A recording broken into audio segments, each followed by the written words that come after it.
The unfortunate waitress remained oblivious to her error.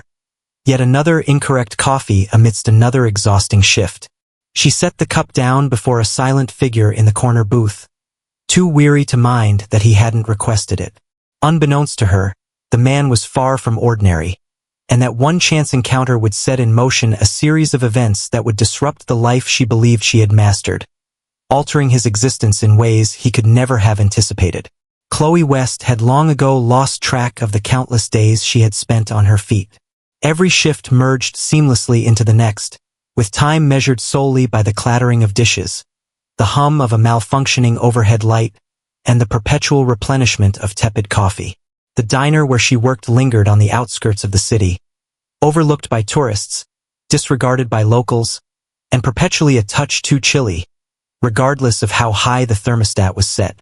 At 24, Chloe carried herself with the weight of someone much older, her eyes reflecting a depth of experience that belied her years. That morning, the sun blazed with intensity as she entered, her sneakers still wet from the remnants of last night's rain. Her hair was gathered in a relaxed knot, with wisps escaping to frame her face as she fastened her apron and picked up her notepad. She glided past the customers, her gaze distant, as if she were submerged in a world of her own. Rest had been fleeting. Invoices were piling high. Chloe faced yet another art supply list for her younger sister, Sophie, one that was beyond her financial reach, especially with her part-time job reducing hours once more. It was merely another day, and her only task was to endure it. The bell above the door jingled softly, yet Chloe remained focused, not glancing up immediately.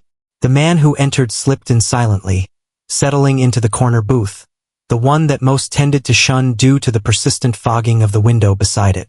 She approached without hesitation, writing instrument in hand, notebook marked with traces of her thoughts. "Would you like some coffee?" she inquired, her gaze hardly meeting his. He gave a single nod, and she averted her gaze before catching his words. Behind the counter, she mistakenly poured the incorrect drink. In a moment of distraction, she picked up a vanilla latte, mistakenly taking someone else's takeout order instead of her usual black coffee. She remained oblivious. She approached, placed it deliberately before the man, and continued on her way, unbothered. Only upon her return to the counter did something compel her to look back. The man had not laid a finger on the drink. He gazed at it with an inquisitive look, as if it were a riddle waiting to be solved. He lifted his gaze to meet hers. For just a fleeting moment, their eyes locked together. She prepared herself for a grievance, a dismissive glance, or perhaps a self-satisfied correction. Yet he offered a smile, narrow, genuine, simply gentle, surprising. Chloe blinked, averted her gaze, and shook her head in disbelief. Likely just another well-mannered, affluent individual experiencing life from a different perspective for a brief moment. Perhaps he would even compose a Yelp review detailing how enchanting the location was. Indifferent, she had tasks to complete. Unbeknownst to her, the man she had just served was none other than Grayson Blake. She was unaware that he was among the influential tycoons in the state. Little did she realize that her unintentional latte had just transformed the course of their lives forever. Grayson Blake had experienced numerous boardroom meetings, traveled on private jets, and dined at establishments where a single glass of wine was priced higher than what many earned in a week. He was accustomed to gleaming marble floors, discreet chauffeurs, and spaces where others lingered in anticipation of his words. Yet, none of that had equipped him for the girl who delivered the incorrect coffee and strolled away as if it were of no consequence. There was an absence of anxious excuses, no effort to captivate or dazzle. A fleeting look, then silence. It was so commonplace that it seemed remarkable. He never intended to find himself in that neighborhood at all. His meetings were abruptly called off, and rather than returning to his office tower or penthouse suite, he instructed his driver to simply keep driving. Nowhere to go. Without direction. Only motion. At some point, they found themselves on the fringes of the city, where the structures bore the weight of time and the pavements showed signs of wear. Upon catching sight of the diner, he instructed the driver to stop. It was a location he might have overlooked countless times. Yet the worn blue sign and the dim neon glow compelled him to stop and take notice. Now, nestled in the booth with a warm cup before him, he found himself unable to look away from her. She lacked glamour. Her attire was functional, showing signs of wear from countless washes, while strands of hair rebelliously slipped free from a disheveled knot at the nape of her neck. Yet, there was an essence in her movement, efficient, focused, nearly undetectable, that captivated him. She maintained her pace, avoided engaging with the customers, and made no effort to draw attention to herself. And still, his gaze remained fixed. He lifted the cup to his lips, savoring the unexpected flavor of the latte, despite it not being his original choice. It was delightful and new, entirely different from the bold, harsh brew he typically enjoyed. Yet, he completed it regardless.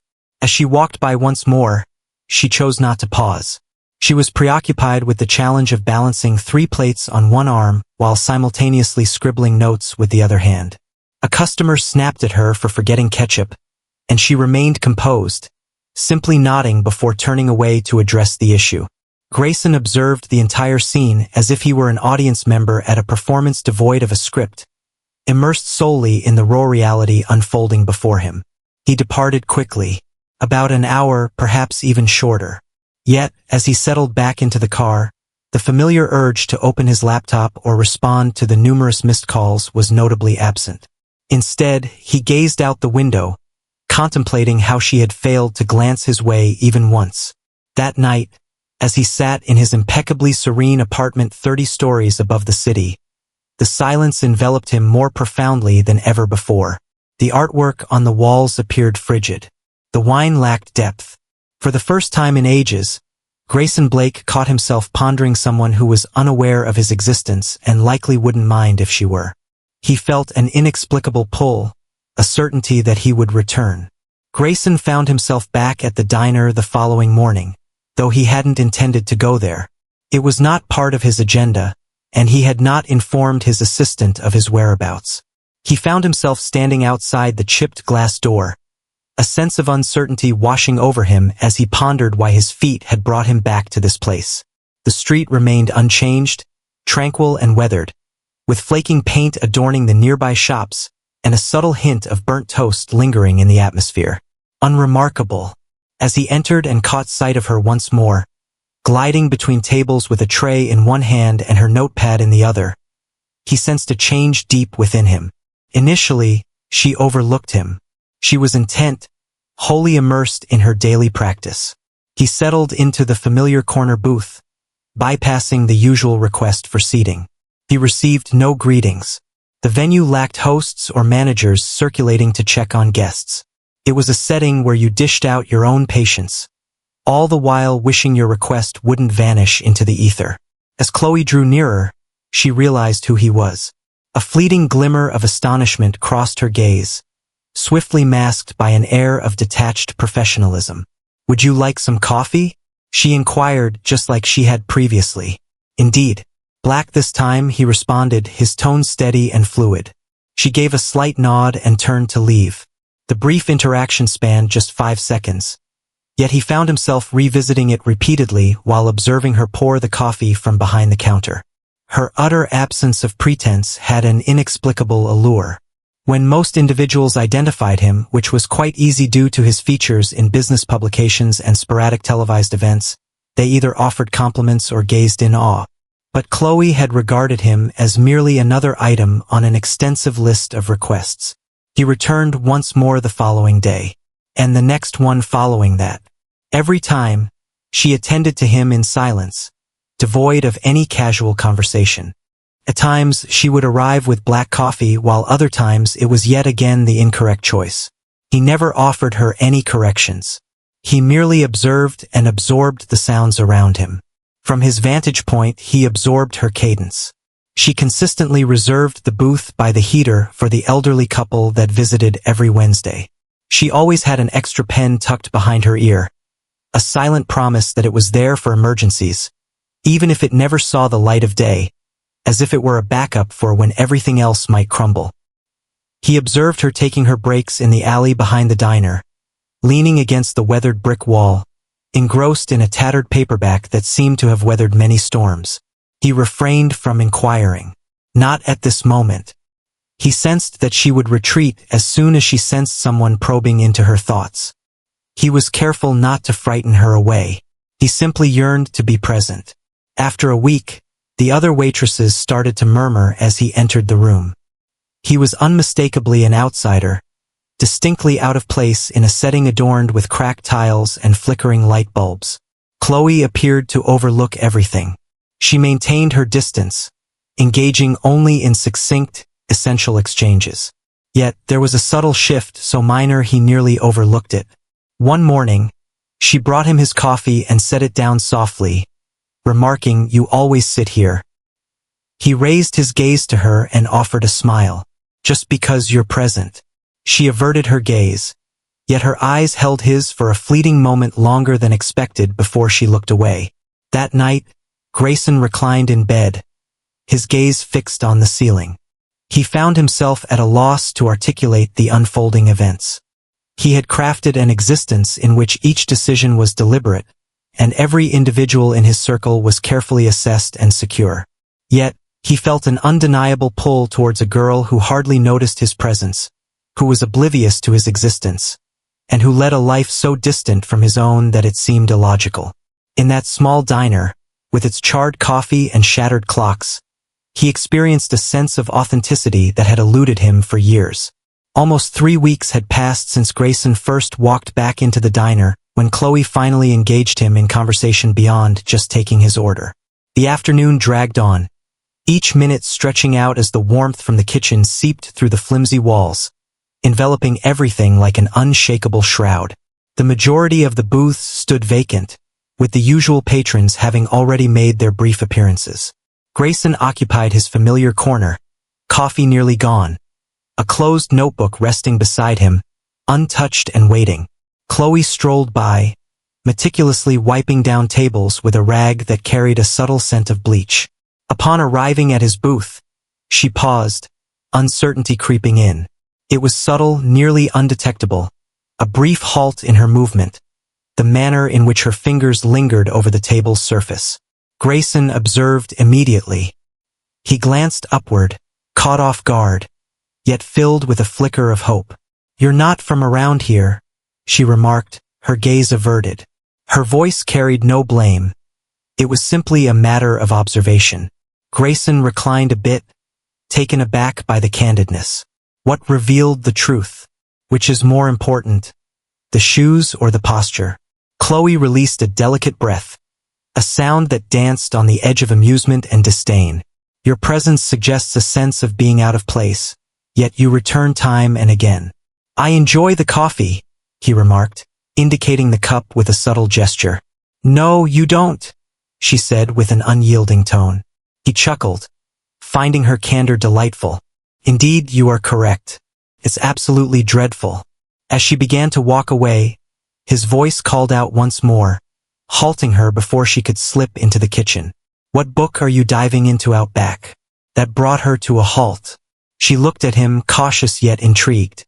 "Are you observing me during my break?" He quickly raised his hands, insisting, "Not in a creepy way. Simply, I see that you have a habit of immersing yourself in books." Chloe paused once more, then gave a slight shrug. At this moment, a tattered edition of East of Eden. "Book sale at the library. $50." He remarked that it was a good book. "It's quite weighty indeed." "All of them are," she responded. Grayson caught the nuance in her words, yet she remained silent, revealing nothing further. Yet the door had creaked ajar, just a sliver. Following that, a change occurred. They engaged in brief exchanges, lacking depth and intimacy, yet these interactions began to unfold. Small pieces shared among different groups. He would inquire about the book she was immersed in, and she would respond with a sentence or two. Once, she inquired whether he had always resided in the city, and he replied affirmatively, even though that wasn't completely accurate. He remained silent about his identity and his actions. Yet, she refrained from inquiring. Yet, it was the quietude shared between them that started to transform. It became cozy, recognizable. He would sit absorbed in his book while she gracefully navigated the room, and occasionally, their gazes would connect and linger just long enough to suggest an unspoken bond. Grayson began to observe details about her that remained unnoticed by everyone else. The rhythmic tapping of her pen against the counter as she fought to keep her eyes open. She glided her fingers along the spines of the books before opening them, as if she sought to connect with their essence. Her smile was a rare gem, and when it graced her face, it was complete and unreserved, never offered in fragments. And Chloe, despite her reservations, found herself increasingly aware of him as well. He was reserved, yet warm, courteous, yet always genuine. He listened, not as if he were merely biding his time to respond, but with a sincere curiosity for the pauses and nuances woven into her speech. She was unaware of his true identity. He donned luxurious attire, yet his demeanor remained unpretentious. He was generous with his tips, yet always kept it discreet. He gazed at her as if she were a treasure to behold. Nevertheless, she remained vigilant. She had discovered through experience that attention often demanded a cost. Individuals didn't merely arrive and linger. There was a desire for something, or they vanished. Yet Grayson persisted in returning. Each passing day, there are no inquiries. Take your time. Only existence. Gradually, the girl who had always held her trust close began to contemplate the sensation of being noticed, and the possibility of embracing it rather than fleeing. On a Thursday morning, the course of events took a dramatic turn. The diner hummed with activity, filled with construction workers taking their well-deserved break alongside the familiar rush of early commuters. Chloe hurried along, her apron marked by a splattered milkshake, her hair twisted into a tighter-than-usual knot. Though she hadn't noticed Grayson enter, an instinct within her confirmed his presence. She always sensed it. He possessed a subtle weightiness that altered the atmosphere upon his arrival. He occupied his familiar table, a half-empty cup of coffee before him, and an unusual shift in his demeanor. His phone rested on the table, screen down, yet from her vantage point, she could tell he lacked the usual ease that characterized him. He repeatedly glanced at the door, his eyes betraying a hint of tension. She hesitated to approach, burdened by her tasks. Yet there was an undeniable pull that drew her focus to him. The response arrived shortly after noon, as a man clad in a sharp suit and polished shoes entered the diner, exuding the rigid assurance of someone unaccustomed to dining in a venue with worn linoleum. He surveyed the space, his gaze settling on Grayson, and approached him with determination. Chloe observed from her post behind the counter, preparing herself for the impending chaos. She may not have caught every sound, but the visuals were unmistakable. The man bent low, his words tumbling out in a swift, fervent rush. Grayson remained silent initially, fixating on his coffee as if it were the sole anchor keeping him grounded. He uttered a remark that was piercing, subdued yet conclusive, prompting the man in the suit to retreat, falter, and ultimately depart. Chloe waited until the majority of the customers had dispersed before making her move. She delivered a refill for his coffee, feigning it was merely routine, yet as she placed the cup down, he met her gaze with a weight she had never witnessed before. "Are you all right?" she inquired, her tone softer than normal. He paused, uncertainty flickering in his eyes, then gave a nod. "Only professional matters." She refrained from pressing. Yet, as she moved on, her mind remained ensnared in a web of confusion. There was an unsettling quality to that man, particularly in the way Grayson had tensed up. Unbeknownst to her, the man had been a business associate, one among several who had begun to feel the weight of frustration with Grayson's absence from meetings, from the spotlight, from the meticulously curated realm he was expected to occupy. His habitual trips to a dilapidated diner, his extended periods of silence, and the calls left unanswered were starting to provoke curiosity. And a decision had been made to uncover the reasons behind it. The following day, Chloe walked into the diner to discover her phone buzzing incessantly with messages. A message from a colleague, a message from her roommate, a message from an unfamiliar number, devoid of any text, only a link included. Her stomach sank the instant she pressed it. A photograph captured Grayson at the table, coffee in hand, while she stood beside him, caught in a moment of laughter. The headline above it proclaimed, Asterisk, elusive billionaire Grayson Blake spotted in diner romance. Asterisk. Her hands grew icy. As she perused the article, she noted the absence of her name, yet the setting and timing were undeniably clear. The comments section was filled with negativity, rife with speculation, assumptions, jokes about gold diggers, and mysterious women. She perched on the back steps of the diner, her gaze fixed on the screen until it all became a hazy blur. He had deceived. He had never asserted his poverty or mediocrity with words. Rather, it was through silence that he conveyed it. Through quietude, he had allowed her to think he was merely a transient presence. A person who endured awful coffee and was an attentive listener. A person akin to her. As he strolled into the diner that afternoon, she didn't spare him a glance. With a swift motion, she removed her apron, passed it to the girl stepping in for the next shift, and exited through the back door in silence. Grayson chose not to follow her. He settled into his seat, solitude enveloping him, as the coffee before him lost its warmth. He believed he was safeguarding something delicate by withholding the truth from her. He was unaware that the silence he was shattering held a value beyond measure. The following days drifted by in a blur for Chloe. She chose not to return to the diner. She remained silent, ignoring calls and texts, even from her colleagues who reached out to check on her well-being and inquire about her return. She gathered her belongings, emptied her modest savings, and boarded a train to a serene corner of the state where her identity remained a secret. It wasn't a grand departure, merely a subtle disintegration, a retreat from something that had exposed her in an unforeseen manner. She had endured greater challenges, she reminded herself. Yet, there was an unmistakable sense that this was unlike anything else. More intimate, increased agony. It wasn't merely his wealth that set him apart. He had observed her with such intent, absorbed her tales, and made her feel truly seen. Really seen. Yet he never revealed his true self. She sought neither wealth nor presents nor fantastical stories. She would have despised every bit of it. What she sought was honesty, and he had withheld it from her. Perhaps not out of spite, but rather out of fear. In her realm, that was simply beyond redemption. She secured a position at a quaint bookstore nestled in a small town just off the highway, where the shelves leaned at odd angles and the floors emitted soft creaks. Yet the patrons were warm-hearted and the hours flowed with ease. She dedicated her evenings to organizing novels and her mornings to sipping instant coffee, while gazing at the same page of a book that eluded her completion. She made an effort to push thoughts of him from her mind, about the way he used to gaze at her as if she were the sole calm amidst his chaos, regarding the manner in which he posed inquiries, always ensuring she never felt diminished, reflecting on how she had begun to feel, for the first time in years, that perhaps someone could embrace her true self and remain by her side. She remained composed.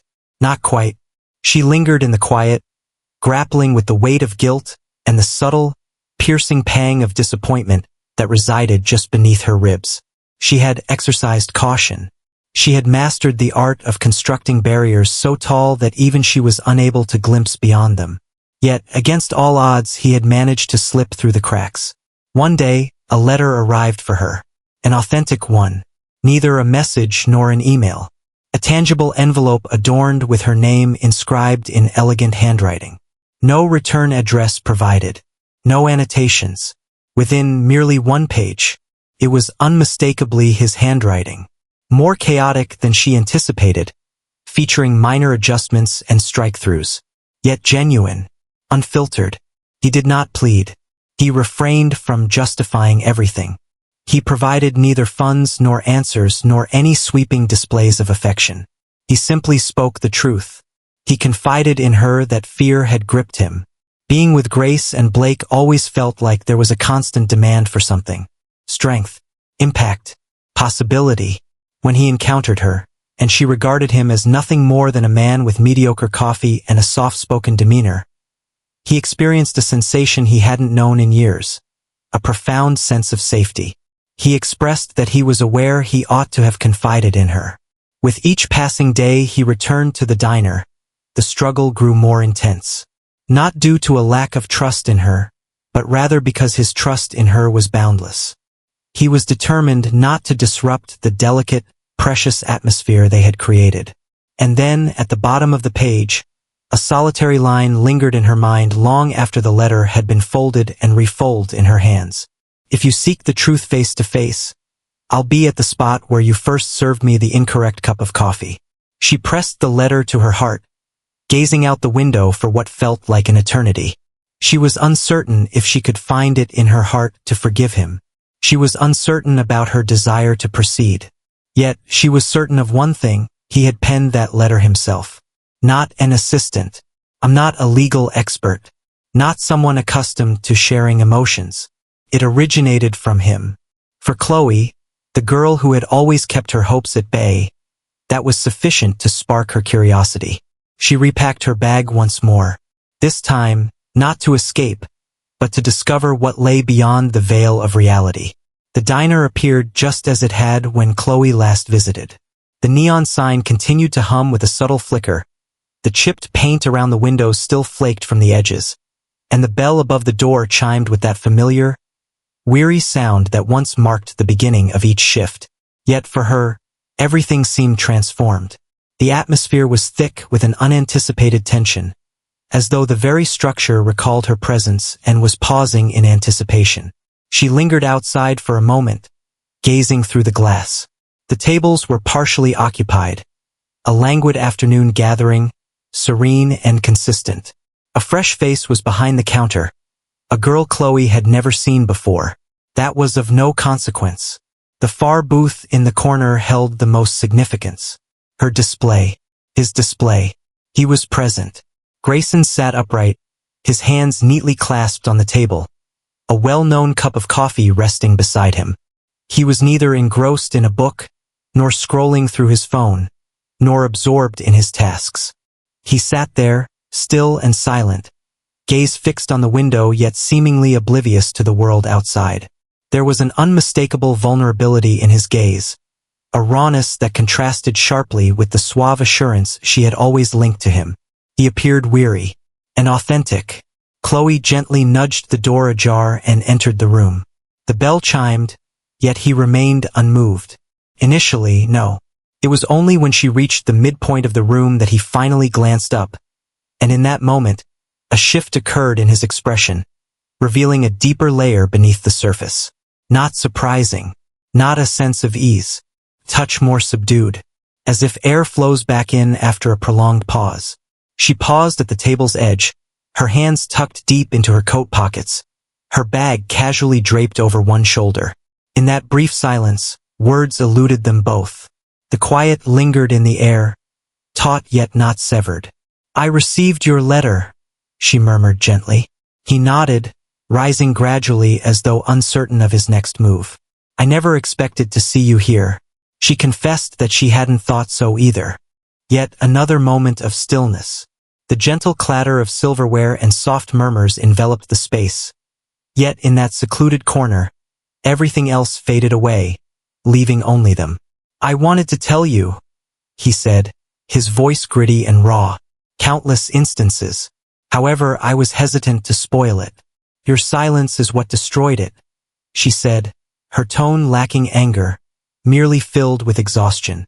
"You allowed me to show my true self to you. You allowed me to believe we stood on the same ground."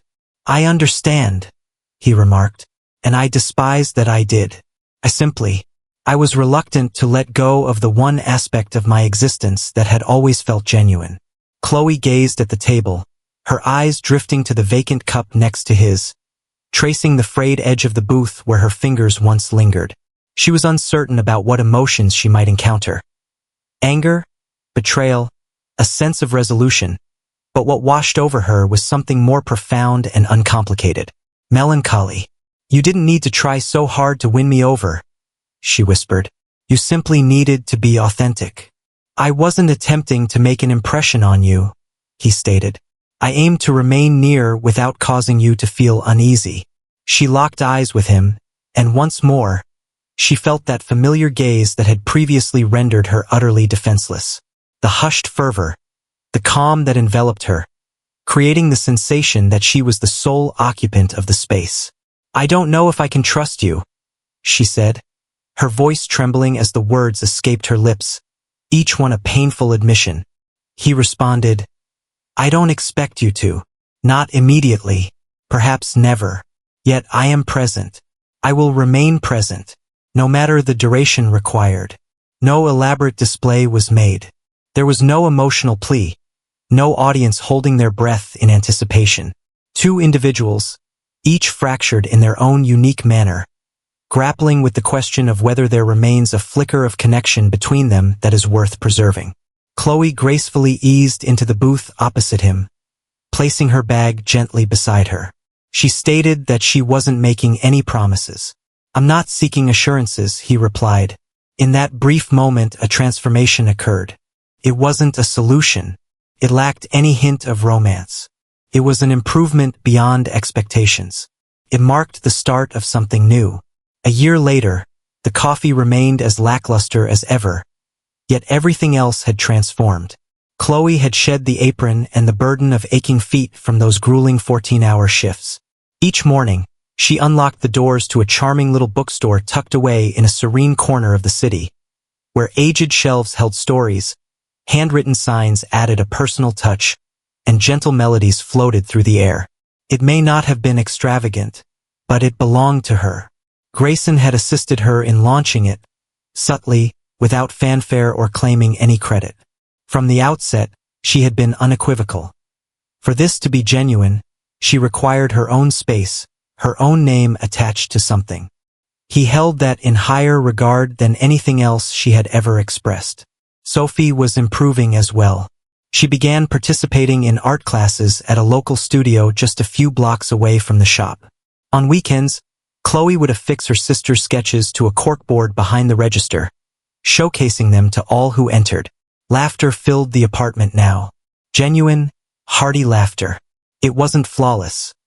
Finances remained a challenge, and Chloe still bore the silent anxieties that had shadowed her since she was young.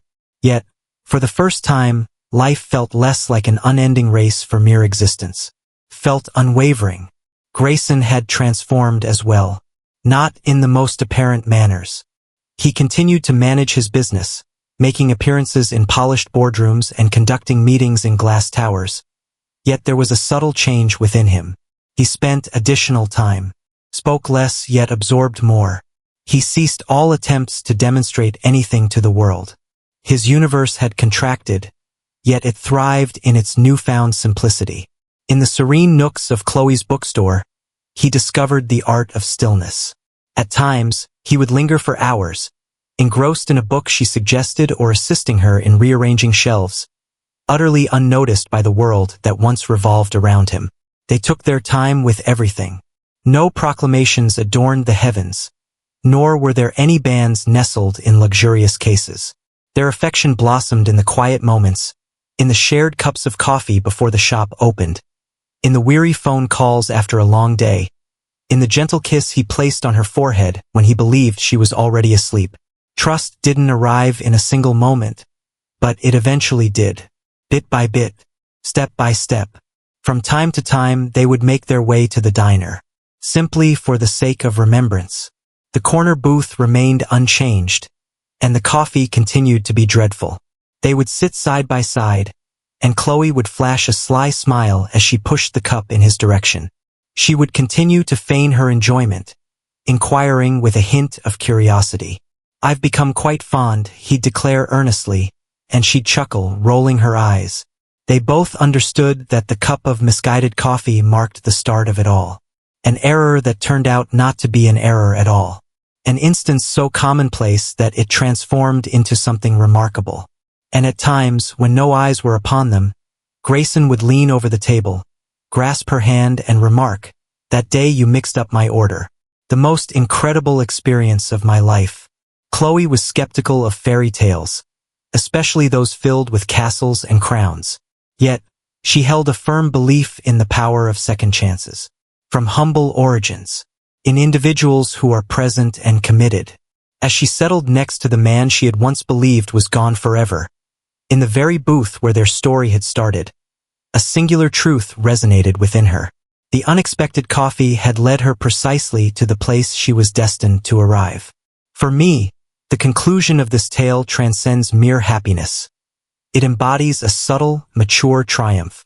This isn't a story of salvation, nor a whimsical narrative where a wealthy hero comes to the aid of a less fortunate maiden. It's a tale of two guarded, wounded souls who discover in one another what they've long sought within themselves: tranquility, sincerity, and the profound experience of being genuinely understood, stripped of pretense and barriers. The significance of the ending lies in its focus on growth through vulnerability rather than transformation via fantasy. Chloe doesn't transform into a different person. Instead, she embraces her true self at last, in a world that allows for love and warmth. Grayson embraces his true self and discovers the art of living fully. They both have their flaws, yet they are genuine. That renders their conclusion not just credible but impactful. This narrative strength lies in its avoidance of dramatic twists and cliched romance, which I truly appreciate. It is rooted in honesty, subtle suffering, stillness, anticipation, and the choice to remain, in spite of fear. It's not a tale of perfect endings, but rather one of continual choice, of selecting one another time and time again. And that, in my view, is infinitely more exquisite.